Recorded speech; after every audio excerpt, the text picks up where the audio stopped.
Pulling up to Mickey D's just for drinks? Oh yeah, that's me. Nothing extra, just perfection and a straw. Coming in hot for the coldest cups on the block. Because there are drinks. Then there are drinks from McDonald's. Mix things up with any size lemonade or sweet tea for $1.49. Perfect with our classic fries. Price and participation may vary. Cannot be combined with any other offer. Ba-da-ba-ba-ba. Hi, this is Scott. If you're a fan of the ancient world, please help us get the word out. Like us on Facebook, follow us on Twitter, and rate the series on iTunes. Thanks again for listening. Hi, I'm Scott Chesworth, and welcome to the Ancient World. Episode 1, Climb the Stone Staircase. So, why am I doing this podcast? Well, I really love ancient history. I particularly love reading about historical firsts, the first time someone did something, or thought of something, or built something ever in human history. Especially things that are so commonplace in our modern world that we don't even give them a second thought nowadays. But really, the concepts of written language, or government, or the pyramids, the fact that nothing like that existed, and then somewhere in the ancient world, someone, or some group of people, came up with the idea and executed on it, and the world has never been the same since, that has always been very interesting to me. Now, of course, I'm also a big fan of the classical world, the Greeks, the Romans, and all that fun stuff. But the fact is that when I looked online for podcasts covering the beginnings of human civilization across the globe, it didn't seem like there were a ton out there. So I figured if I can't find what I'm looking for, maybe I should just go ahead and create it. So hopefully you'll find it interesting too.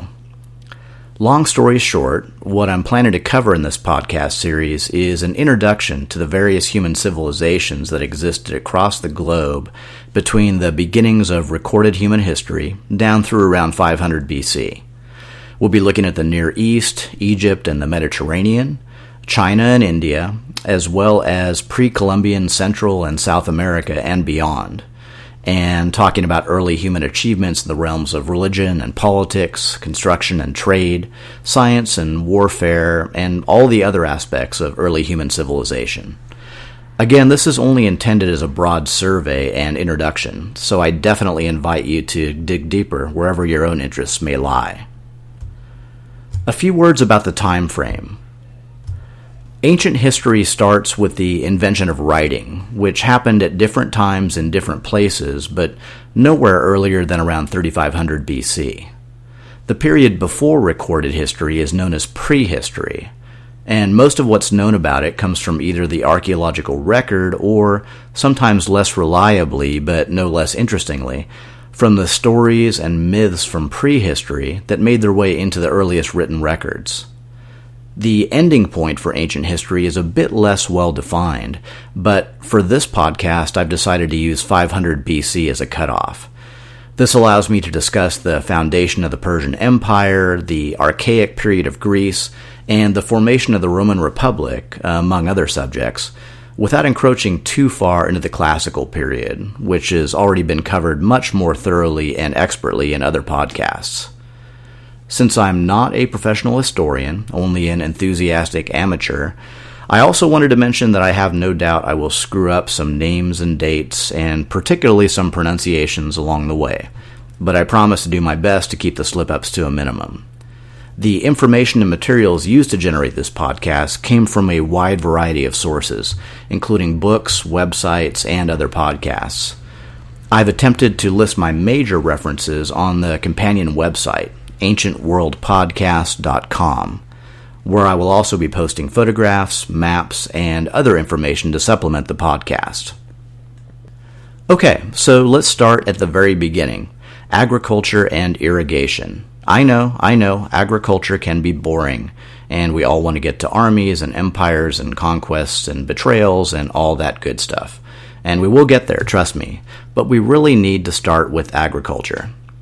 The first steps toward civilization were taken around 10,000 BC, when modern humans in various parts of the ancient world began to domesticate plants and animals and settle in villages, usually near fresh water sources like rivers or lakes. The next major milestone came around 5000 BC with the invention of irrigation. To the best of our knowledge, the locations where irrigation was first practiced were in Mesopotamia, the land between rivers in modern-day Iraq, in Elam, which is located in modern-day Iran, and on the island of Crete. Other locations where irrigation was developed independently at a somewhat later date include Egypt, the Norte Chico region in modern-day Peru, Mesoamerica, essentially central southern Mexico, and along the Yellow River in China.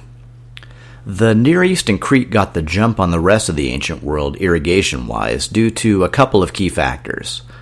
The first was that these regions possessed exceptionally fertile floodplains. The second is that the Near East was home to the greatest number of plants and animals suitable for domestication, in other words, selective breeding to make them more useful to humans, particularly cereal crops and other staples that could be stored for long periods of time. Additionally, in Crete, the tactic of growing olives and vines on hillsides that were unsuitable for growing cereals also increased agricultural productivity.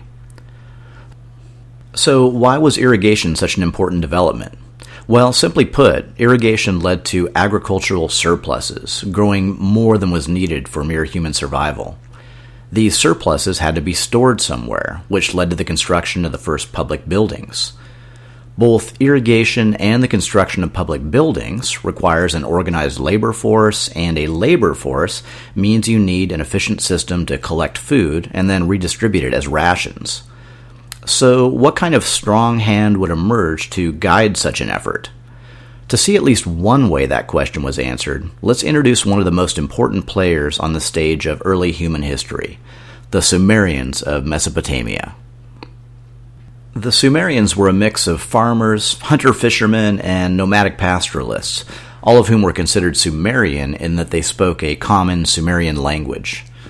The early power brokers in Sumerian society were the priests, who positioned themselves as intermediaries between the people and the gods they either thanked for their bounty or feared as the cause of ruinous floods and other disasters.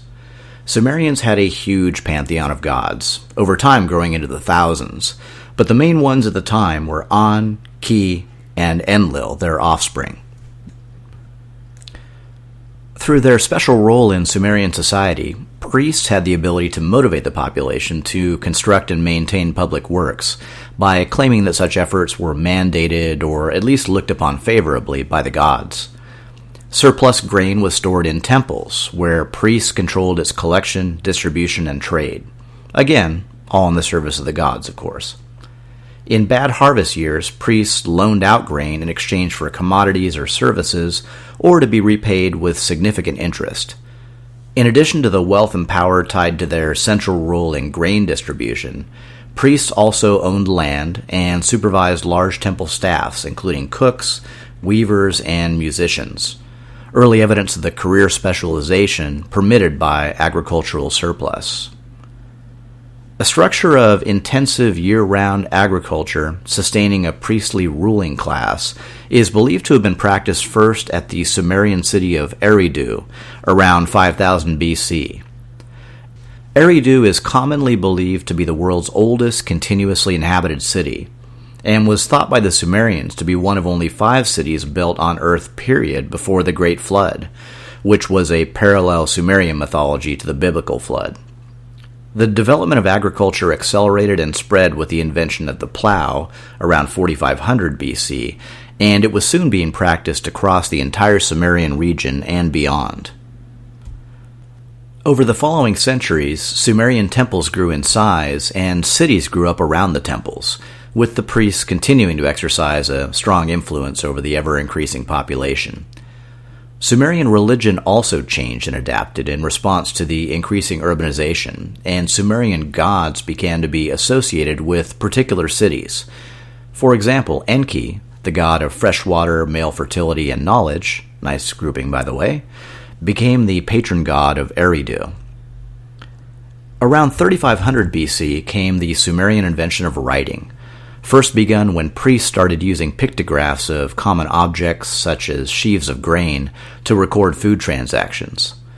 Over time, these pictographs evolved into abstract wedge-shaped characters called cuneiform that were inscribed in clay with a pointed stick called a stylus.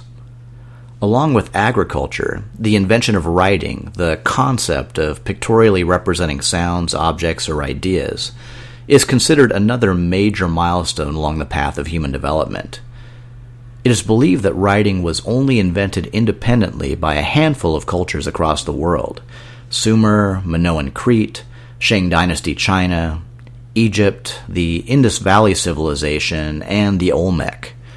From those locations, writing spread, changed, and developed over thousands of years into all the written languages that now exist across the world. To take one example, the English alphabet comes down to us from the Latins, who adapted it from the Greeks, who adapted it from the Phoenicians through the addition of vowels, who adapted their writing system from a Proto-Canaanite script, who adapted some of their phonetic elements from Egyptian hieroglyphics. See, it's just that simple. Priests were not the only important members of the crystallizing Sumerian power structure. Leaders of wealthy families formed councils of elders, which, in times of crisis, appointed a chief called a Lugal, big man, or Ensi, great man. By 3000 BC, Sumerian cities were fast expanding into city-states by taking control of surrounding villages, which ensured them a steady flow of food coming in from the countryside. This expansion eventually brought neighboring city-states into competition for land and water, resulting in warfare. Big men who led city-states into battle against their rivals and won great victories remained in power and essentially became kings. These kings then further enhanced their prestige by building palaces near the temples, and thereby associating themselves with the grain supply, the priests, and the city gods. Trade also became important to the growth of the early Sumerian city-states, and also served to spread Sumerian culture throughout the surrounding region. Since the Sumerians had no local resources other than their fertile soil, commodities such as stone, timber, and metals all had to be imported through developing trade networks. Such trade networks were often managed by centralized bodies that grew wealthy from their control over import and distribution. Among the most precious metals in demand at the time were tin and copper, which around 3000 BC were first combined by the Sumerians to make tin bronze. This development gave birth to the Bronze Age, the term that defined the next 2,000 years of human civilization. As in Egypt, which we'll be discussing shortly, Sumerian rulers were often buried with great treasures, and their retainers were put to death during the burial and accompanied their rulers into the afterlife. The wealth and power of Sumerian rulers stood in stark contrast to the multitude of slaves that populated the bottom rungs of Sumerian society, mainly foreigners seized in battle or from slave raids into the neighboring hills. In between these two extremes, many specialized occupations began to emerge to fill the needs of kings, priests, and the masses that live within the city walls. Among the new job descriptions were scribes, merchants, woodworkers, coppersmiths, and bakers. And, oh yes, there were also brewers, who fermented mashed barley into ale, the Sumerians' favorite beverage. In addition to the invention of ale, which should be enough to put any civilization into the history books, Sumerians were also the first to develop written laws. These laws were often designed to reinforce the ruler's authority, as well as demonstrate his commitment to good governance to the city gods, but the laws also offered people at least some assurance that their rights and property would not be taken away from them arbitrarily. And, in case ale and laws weren't enough, the Sumerians were also the first people to make extensive use of wheeled vehicles. Okay, have I made the point the Sumerians were innovative? Then I'll move on. Among the strongest of the early Sumerian city-states were Ur and Uruk. Ur was situated close to the Persian Gulf and profited from maritime trade with other early civilizations to the east. It was defended by a massive city wall of mud brick and held a population of more than 30,000, a huge number in ancient times. Ur is also known as the traditional birthplace of the biblical Abraham. Uruk, to the north along the Euphrates, was even larger, with more than 50,000 inhabitants. This, incidentally, made it the largest city anywhere in the ancient world at that time. The walls of Uruk were supposedly built by the hero king Gilgamesh, who ruled the city around 2700 BC, a time of increasing violence between rival city-states. While Gilgamesh was likely a historical figure, he's best known as the protagonist of the legendary Epic of Gilgamesh, which originated as a series of Sumerian legends and poems before being fashioned into a longer Akkadian epic much later. At some point, the story was inscribed on baked clay tablets that lay hidden for over 2,000 years, until rediscovered at Nineveh in modern-day Iraq in 1853. The Epic of Gilgamesh is rightfully called the world's first story, being at least 1,000 years older than either the Iliad or the Bible. In addition to being a literary masterpiece, which it is, it also gives us valuable insights into the beliefs and practices of ancient Sumerian culture, in particular their views on death and the afterlife. I would encourage everyone to read it, particularly Stephen Mitchell's modern translation. It is a truly amazing work.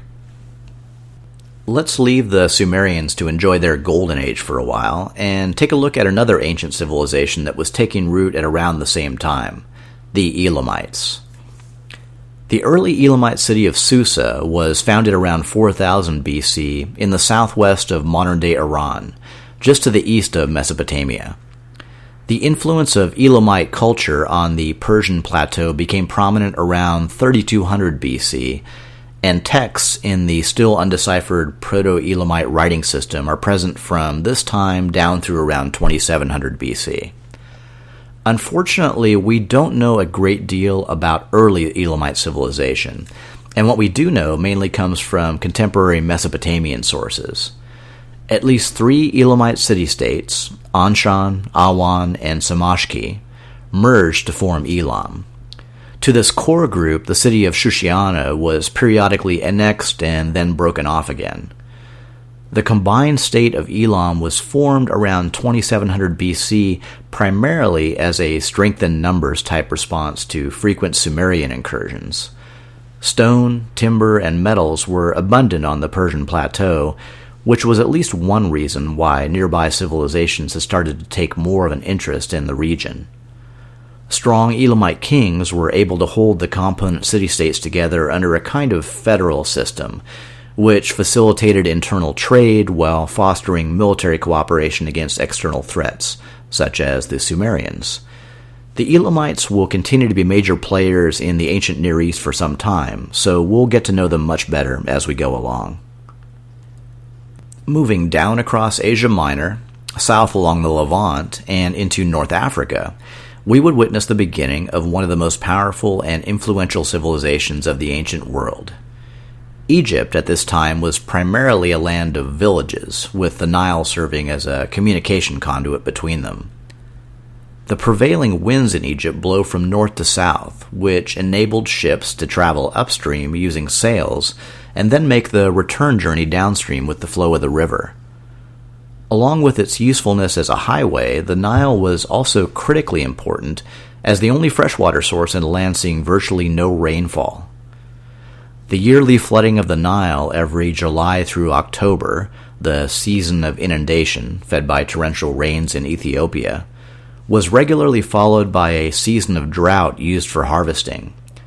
The early Egyptians learned to master this cycle, and at some point, right on the heels of the Mesopotamians, began to implement intensive agricultural irrigation along the narrow fertile strip adjacent to the Nile. Beyond this strip, to the east and west, were deserts, which served to so effectively isolate Egypt that Egyptian civilization would be nearly 1,500 years old before it experienced its first major foreign invasion. As in other ancient societies, the need for a strong hand to direct large-scale irrigation projects led to the emergence of leadership figures, in this case, kings. With the founding of its first dynasty, or ruling family, in around 3150 BC, Egyptian civilization officially enters the historical record. The concept of breaking down Egyptian history by ruling dynasties was given to us by Manetho. Manetho was a Greco-Egyptian priest who lived in Heliopolis in Egypt around 300 BC. He was also an advisor to King Ptolemy I, the former general of Alexander the Great, whose family ruled Egypt from 323 BC down until the death of Cleopatra in 30 BC. But now we're really getting ahead of ourselves. Anyway, as a priest and advisor to the king, Manetho had access to the best available historical records of the time, including both scrolls and the inscriptions in temple walls, and used them to write his Egyptian history. In it, he divided Egyptian history into 30 ruling dynasties, from the unification of Egypt around 3150 BC down to the death of the last native Egyptian pharaoh, Nectanebo II, in 343 BC. A good rule of thumb to use for Egypt is the number 3, 30 native ruling dynasties between around 3000 and 300 BC, or 30 BC if you want to take things down through Cleopatra. Manetho's dynastic history has been corroborated by Egyptian kings lists and other sources, and presents a fairly realistic timeline of periods of rule, with some notable exceptions. This is in contrast to Sumerian kings lists, which do not provide realistic periods of rule prior to around 2200 BC. Before that, many Sumerian kings are described as ruling for centuries, which makes them more legendary than historical. Egyptian civilization began, according to Manetho, with the unification of the two lands, namely Upper and Lower Egypt, under one king. The first king of this ruling dynasty was named Scorpion, and the scanty evidence suggests that he may have only been king of Upper Egypt, the term given to the southern portion along the Nile. His depiction on the scorpion mace head, which gives us the king's name, show him wearing the tall white crown of Upper Egypt and performing a ceremony that may represent the seasonal flooding of the fields or possibly the founding of a temple or city. The depiction of small birds hanging by their necks was intended to suggest that those who opposed him did not end up very well. The villages of Upper Egypt that he conquered were all located within a narrow portion of the Nile floodplain hemmed in by cliffs and desert, and it's not too surprising that this was the first area of Egypt to be united under a single ruler. It was up to the next king of this dynasty, named Narmer, to complete the unification of Egypt, supposedly by marching his forces north to the Nile Delta and conquering Lower Egypt.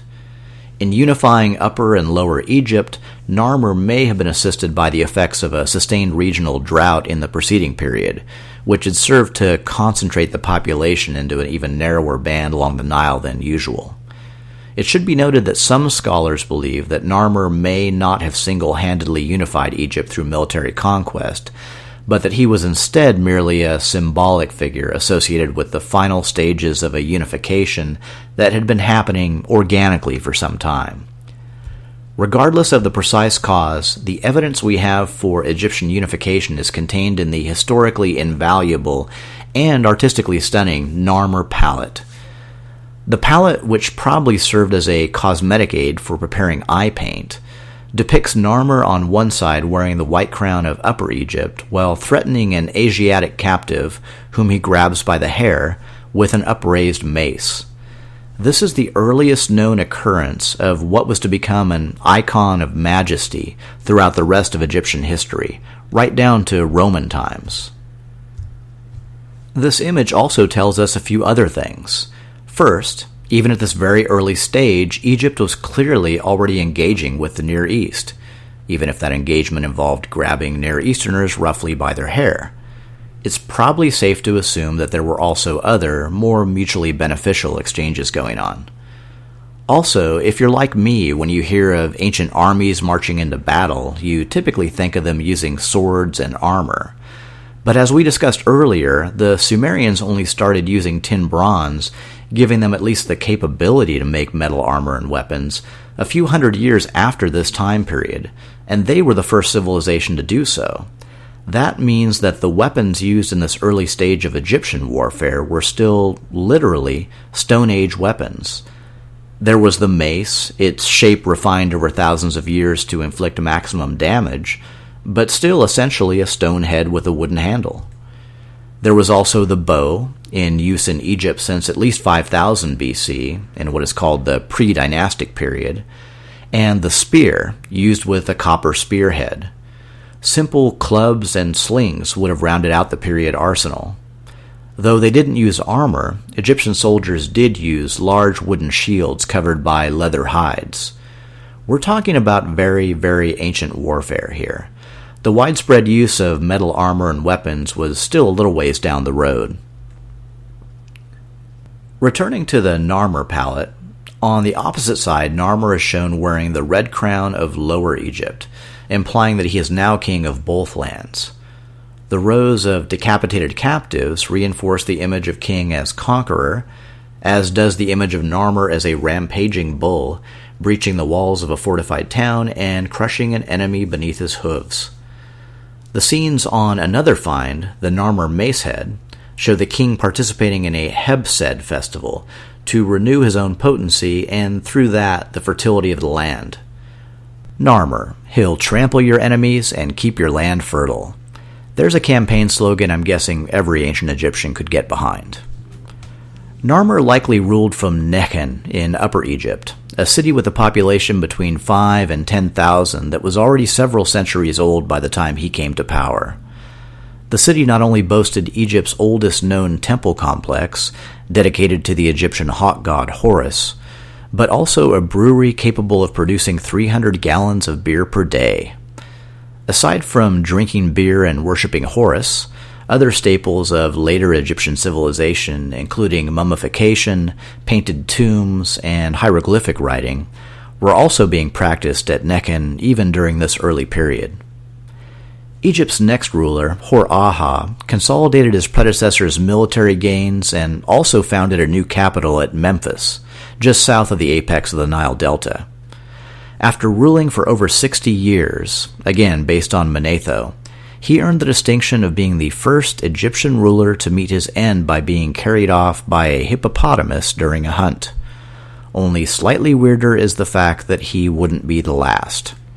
Anyway, all things being equal, I'm guessing he'd prefer being remembered more for the founding Memphis thing. As in Mesopotamia, grain surpluses encouraged trade specialization, which in turn led to the construction of monumental architecture. However, unlike in Mesopotamia, Egyptian monuments were focused mainly on the afterlife. After Memphis was founded, the early Egyptian kings, they were not known as pharaohs until much later, began to construct their tombs at the sacred site of Abydos in Middle Egypt. The nobles in turn constructed theirs on the edge of the desert plateau at Saqqara, overlooking Memphis. Ivory and wood labels from these two locations provide much of the archaeological evidence for the existence of these ancient rulers, whose names were enclosed in a serek, resembling the front of a palace, the precursor to the better-known cartouche. Egypt, along with Sumer, was also one of the very few places in the ancient world where writing originated independently. Ivory labels of the Egyptian king Djerer, found at Abydos, show ancient Egyptian hieroglyphics at a very early stage of development. One label shows 4 lines of characters, including 2 ships, the sign for town, and Djerer's name in a serek, and appears to record a visit to the northern delta. Another label records some kind of religious event involving the sacrifice of retainers, a practice intended to provide rulers with manual labor in the afterlife. This practice was eventually replaced by the entombment of small mummy-like figures called ushabtis, a change no doubt met with great enthusiasm among the retainer lobby. Djerer was the successor to Hor-Aha and ruled Egypt around 3000 BC. After Djerer came Djet and Den, who were followed by Enedjib, Smereket, and Ka'ah. The historical record is strong for some of these rulers, such as Den, and weaker for others. It speaks of several wars, internal unrest between north and south, and a few potential usurpations, inferred when prior rulers were removed from kings' lists. The subsequent Second Dynasty consisted of 6 rulers about which the historical record tells us little aside from their names.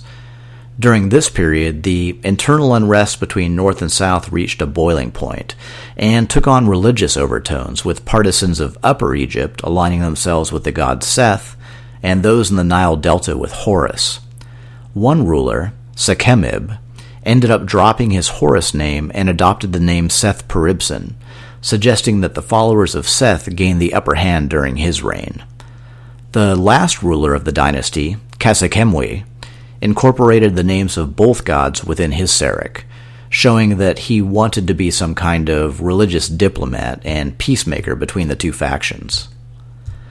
The 500 years between 3200 BC and 2700 BC established the foundation of Egyptian civilization, but the next era of rulers would be among the most important in the history of that region and, indeed, of the entire ancient world.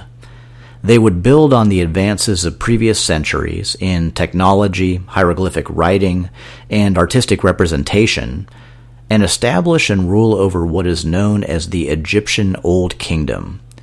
But you might know them even better from the huge, massive, architecturally stunning, pyramid-shaped funeral monuments they built, which it just so happens you can still see today.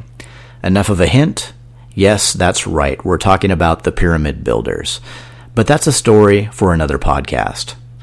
Next episode, we'll turn our gaze northward from Egypt into the Mediterranean to study one of the most colorful and vibrant civilizations of the ancient world, and one of my own personal favorites, the Minoan civilization of ancient Crete. Then we'll move northward to visit the Neolithic monument builders of ancient Britain, and finally we'll visit the only other multi-city urban complex with large-scale public buildings in the entire ancient world in 3000 BC, aside from Sumer. Where was this, you ask? Would you be surprised to hear that it was located along the Peruvian coast? Meet the Norte Chico civilization next time on The Ancient World.